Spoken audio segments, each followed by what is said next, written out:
do 148º dia.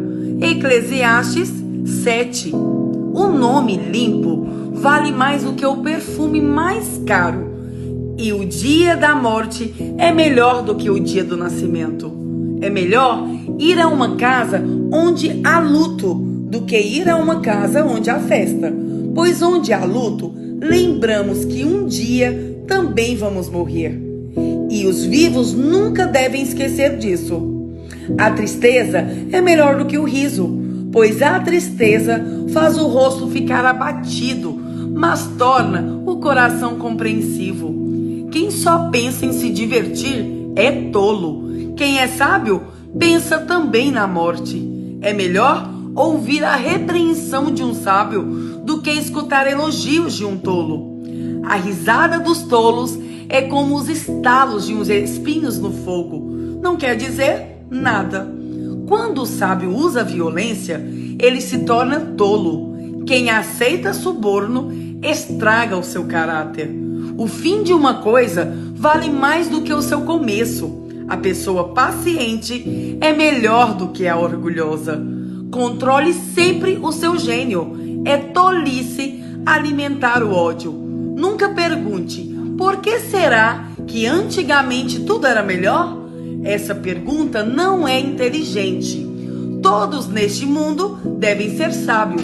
Ter sabedoria é tão bom como receber uma herança. A sabedoria é melhor do que o dinheiro. A vantagem da sabedoria é que ela conserva a vida da gente. Pense no que Deus faz. Quem pode endireitar o que ele fez torto? Quando as coisas correrem bem, fique contente. Quando as dificuldades chegarem, lembre disto.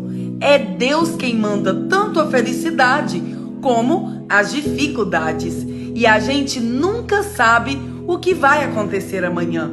A minha vida tem sido uma ilusão, mas nela eu tenho visto de tudo. Há pessoas boas que morrem e há pessoas más que continuam a viver a vida errada. Por isso, não seja bom demais, nem sábio demais, porque você iria se destruir. Mas também não seja mau demais, nem tolo demais, porque você iria morrer antes do tempo. Evite tanto uma coisa como a outra. Se você temer a Deus, terá sucesso em tudo. A sabedoria pode fazer mais por uma pessoa do que 10 prefeitos juntos podem fazer por uma cidade. Não existe no mundo ninguém que faça sempre o que é direito e o que nunca erre.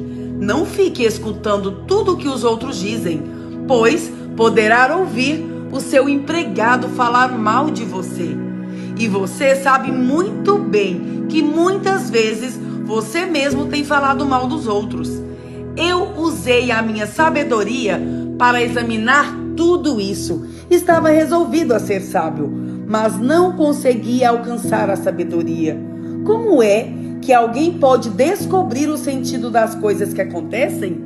Isso é profundo demais para nós e muito difícil de entender. Mas eu resolvi estudar e conhecer as coisas. Estava decidido a encontrar a sabedoria e a achar as respostas para as minhas perguntas. Queria saber por que a maldade e a falta de juízo são loucura. Eu encontrei uma coisa que é mais amarga do que a morte: um certo tipo de mulher. O amor que ela oferece é uma armadilha ou uma rede para pegar você. Os seus braços são correntes para prendê-lo. O homem que agrada a Deus consegue fugir dela, mas o pecador não. Eu descobri isso pouco a pouco, quando procurava respostas para as minhas perguntas. Procurei algumas respostas, mas não encontrei nenhuma. Entre 1000 homens, encontrei um que eu poderia respeitar, mas entre as mulheres não achei nenhuma. Tudo o que aprendi se resume nisso: Deus nos fez simples e direitos, mas nós complicamos tudo. Eclesiastes 8. Somente os sábios conseguem explicar as coisas. A sabedoria de uma pessoa brilha no seu rosto e torna simpática mesmo que seja feia. Obedeça às ordens do rei, porque você, na presença de Deus, jurou ser fiel a ele. O rei pode fazer tudo o que quiser. Não tenha pressa em sair da presença dele e não insista em fazer uma coisa errada. O rei age com autoridade e ninguém pode reclamar do que ele faz. Enquanto você obedecer às ordens dele, nenhum mal lhe acontecerá. A pessoa que tem sabedoria sabe como e quando agir. Existe um tempo certo e um modo certo de fazer cada coisa, mas o nosso grande problema é que não sabemos o que vai acontecer amanhã e não há ninguém que possa nos contar. Ninguém pode dominar o vento nem segurá-lo. Assim, também ninguém pode evitar a morte, nem deixá-la para o outro dia. Nós temos de enfrentar essa batalha e não há jeito de escapar. Eu vi tudo isso quando pensei nas coisas que acontecem neste mundo. Houve um tempo em que alguns tinham o poder e outros sofriam, dominados por ele. Eu vi o sepultamento de pessoas más. Na volta do cemitério, notei que eram elogiadas, e isso na mesma cidade onde havia feito mal. Isso também é ilusão. Por que será que as pessoas cometem crimes com tanta facilidade? É porque os criminosos não são castigados logo. Um criminoso pode cometer 100 crimes e continuar a viver. Sim, eu sei que dizem, se você temer a Deus, tudo lhe correrá bem, mas não correrá bem para os maus. A vida deles passa como a sombra. Morrerão jovens porque não temem a Deus. Mas isso não tem sentido. Vejam o que acontece no mundo. Muitas vezes, os bons são castigados e não os maus. E os maus são premiados e não os bons. É o que eu digo. Isso também é ilusão. Por isso, estou convencido de que devemos nos divertir, porque o único prazer que temos nessa vida é comer, beber e nos divertir. Podemos fazer pelo menos isso enquanto trabalhamos toda a vida que Deus nos deu neste mundo. Todas as vezes que tentei me tornar sábio e entender o que acontece neste mundo, compreendi que a gente pode ficar acordado dia e noite e mesmo assim nunca será capaz de entender o que Deus faz.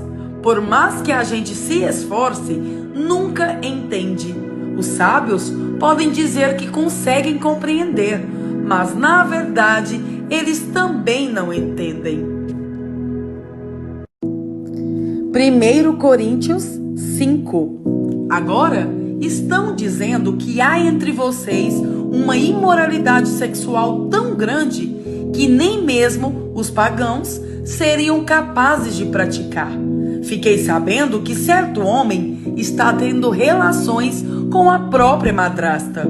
Como é que vocês podem estar tão orgulhosos? Pelo contrário, vocês deviam ficar muito tristes e expulsar do meio de vocês quem está fazendo uma coisa dessas.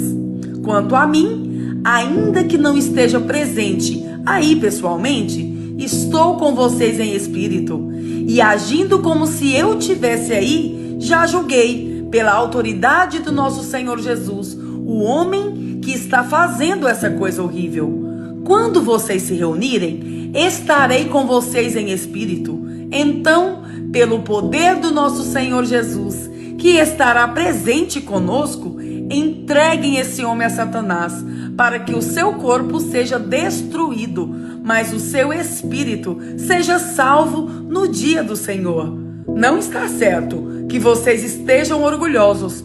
Vocês conhecem aquele ditado: um pouco de fermento fermenta toda a massa. Joguem fora o velho fermento do pecado para ficarem completamente puros. Aí vocês serão como massa nova e sem fermento, como vocês de fato já são. porque a nossa festa da Páscoa está pronta. Agora que Cristo, o nosso Cordeiro da Páscoa, já foi oferecido em sacrifício. Então, vamos comemorar a nossa Páscoa, não com o pão que leva fermento, o fermento velho do pecado e da imoralidade, mas com o pão sem fermento, o pão da pureza e da verdade. Na outra carta que escrevi a vocês, eu recomendei que vocês não tivessem nada a ver com gente imoral. Eu não quis dizer que neste mundo vocês devem ficar separados dos pagãos, que são imorais, avarentos, ladrões ou que adoram ídolos, pois, para evitar essas pessoas, vocês teriam de sair deste mundo. O que eu digo é o que vocês não devem ter nada a ver com ninguém que se diz irmão na fé, mas é imoral, ou avarento, ou adora ídolos, ou é bêbado, ou difamador, ou ladrão. Com gente assim, vocês não devem nem comer uma refeição. Afinal de contas, eu não tenho o direito de julgar os que não são cristãos. Deus os julgará. Mas será que vocês não devem julgar os seus irmãos na fé? Como dizem as Escrituras Sagradas, expulsem do meio de vocês esse homem imoral.